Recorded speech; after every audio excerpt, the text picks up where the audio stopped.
올해로 이제 20년째 이제 보드를 타게 되는데 사실 요즘에 와서 드는 생각이 내가 보드를 더 잘 타야 음, 얼마나 잘 타겠냐는 생각이지. 그러니까 음, 뭐 핑계를 대자면 나이도 있고 물론 선수 생활할 때도 나이가 내가 제일 많아서 가장 불리한 조건에서 이렇게 뭐 경쟁을 하고 했는데 지금 역시도 뭐 힘 좋은 후배들 많고 잘 탄다는 사람들 많고 그런데 굳이 내가 뭐 거기 더 잘 타서 영화를 봐? 뭐 이런 부분? 나는 별로 필요하다고 생각하지 않아요. 그러니까 10년째 돼서 이제 내가 동영상을 만들었을 때는 그때는 무슨 생각이었냐면 나 잘 타기 위해서 탄 거거든. 그 전까지는 내가 좀 더 잘 타고 좀 더 멋있게 보이고 좀 더 이름을 내고 해서 내가 무엇을 이루고 싶어서 그때까지 보드를 탔다고 하면 그 비디오를 낼 때쯤 돼서 어떤 생각이었냐면 좀 보드의 기술이 스키에 비해서 좀 기술적으로 많이 떨어지는 부분도 있고 보드가 좀 무시도 많이 당하고 있었고 그러면 조금이라도 스킬업을 시켜서 좀 사고율도 낮추고 보드도 좀 타는구나 인식이 좀 생겨야 스키어들도 이렇게 쳐다보는 시선도 틀려지고 대외적으로 어떤 보디 이미지가 좋아지지 않을까라는 생각에서 이제 그때 이제 비디오 촬영하고 레슨에 대한 어떤 그런 내용들을 공개했던 건데 이제 그 뒤로 이제 10년이 됐단 말이야. 근데 그 뒤로 10년을 살면서 무슨 생각을 했냐면 그러니까 내가 더 잘 타는 건 이제 별 그렇게 큰 의미도 없고 그렇다고 뭐 라이딩이 뭐 잘 탄다고 해가지고 못 타는 사람 어느 정도 타는 사람하고 아주 잘 타는 사람하고 크게 차이가 나느냐. 그러니까 초보자들이나 뭐 이렇게 보면 잘 몰라. 내려오는 거 보면 좀 잘 타는구나. 눈에 띄네. 뭐 이렇게 분석해서 만약에 들어가면 거기에서 어떤 뭐 차이점이나 이런 것들을 찝어낼 수는 있겠지.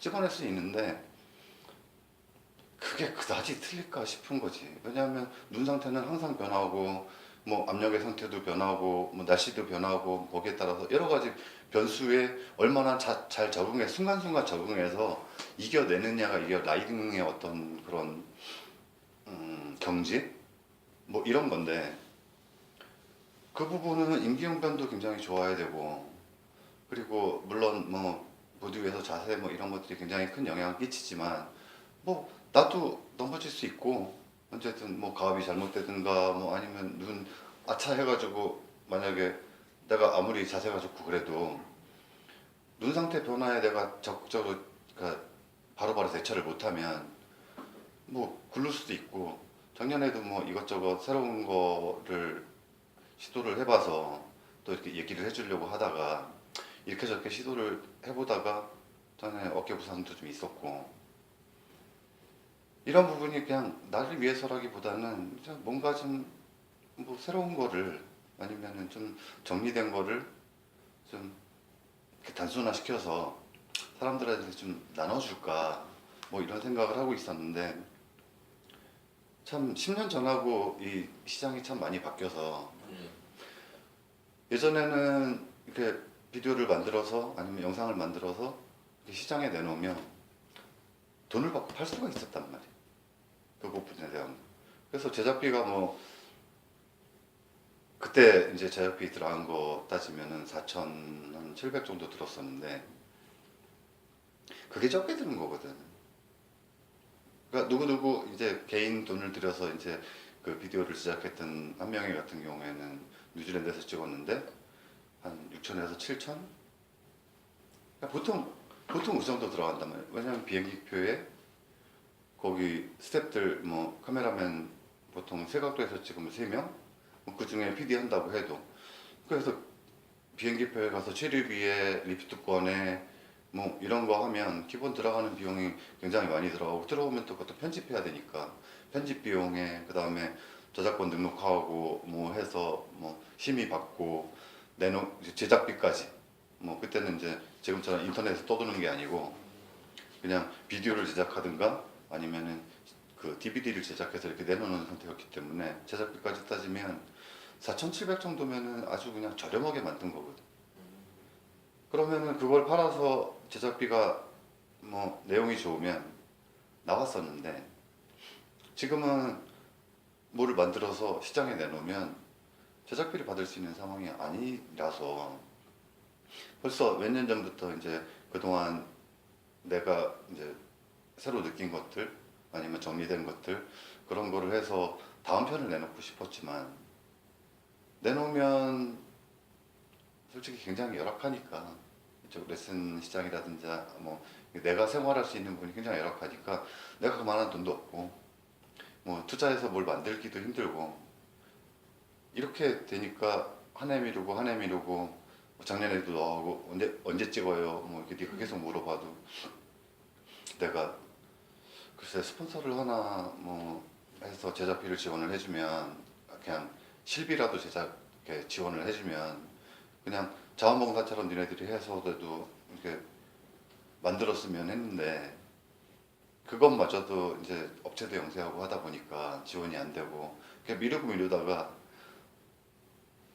이렇게 미루다가는 뭐 한두 푼도 없을 거라는 생각도 들고 그래서 이제 이렇게나마 일주일에 하나씩 그냥 하고 싶은 얘기를 해서라도 뭐 화면이 열악하고 뭐 갖춰준 게 없더라도 뭔가를 전달할 수 있으면 되는 거 아닌가.